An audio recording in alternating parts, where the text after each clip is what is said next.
খড়গপুরে গুলিবিদ্ধ তৃণমূল কর্মী, তদন্তে পুলিশ। খড়গপুরে গুলিবিদ্ধ এক তৃণমূল কর্মী গুরুতর আহত অবস্থায় তাকে মেদিনীপুর হাসপাতালে ভর্তি করা হয়েছে। জানা গেছে, মঙ্গলবার দুপুর নাগাদ খড়গপুর শহরের 15 নম্বর ওয়ার্ডের নিউ সেটেলমেন্ট এলাকা তৃণমূল পার্টি অফিসের কাছে একটি মোটর বাইকে মুখ ঢাকা অবস্থায় 3 দুষ্কৃতী এসে বীর সন্তোষ কুমার নামের তৃণমূল কর্মীকে লক্ষ্য করে গুলি চালায়। তাকে লক্ষ্য করে 4 থেকে 5 রাউন্ড গুলি চালায় বলে জানিয়েছেন আহত তৃণমূল কর্মী।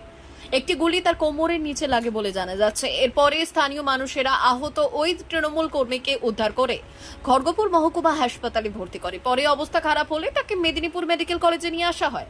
ঘটনাস্থলে পৌঁছেছে খড়গপুর টাউন থানার পুলিশ। এই ঘটনায় চাঞ্চল্য ছড়িয়ে পড়েছে সংশ্লিষ্ট এলাকায়, যদিও তদন্ত শুরু করেছে পুলিশ। এ বিষয়ে তৃণমূলের বক্তব্য।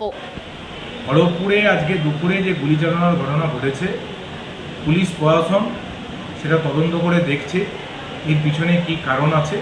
কিন্তু যেটা আমাদের কাছে খবর আছে যে একান্তভাবে এটা কোনো ব্যক্তিগত আক্রোশ বা নিজেদের মধ্যে বিবাদ, এর সঙ্গে রাজনীতির কোথাও কোনো সম্পর্ক নেই।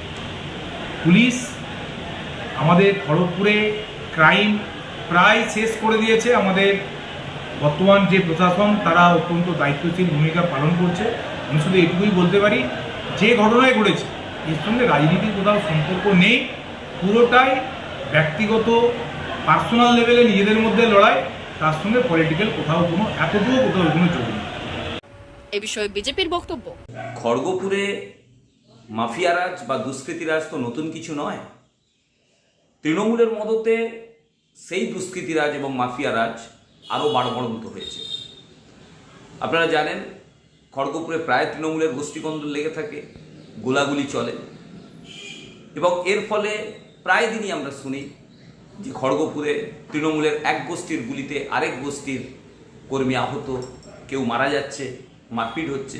তাই খড়গপুরে আজকে যে ঘটনা ঘটেছে, 15 নম্বর ওয়ার্ড তৃণমূলের কাউন্সিলর, এবং আমাদের যতটা ধারণা যে এই যে গুলিগোলা চলা, এই সমস্ত কিছুই দেখবেন যদি সঠিক তদন্ত খড়গপুর টাউন থানার পুলিশ করে, তাহলে দেখা যাবে এর পেছনে তৃণমূলই জড়িত।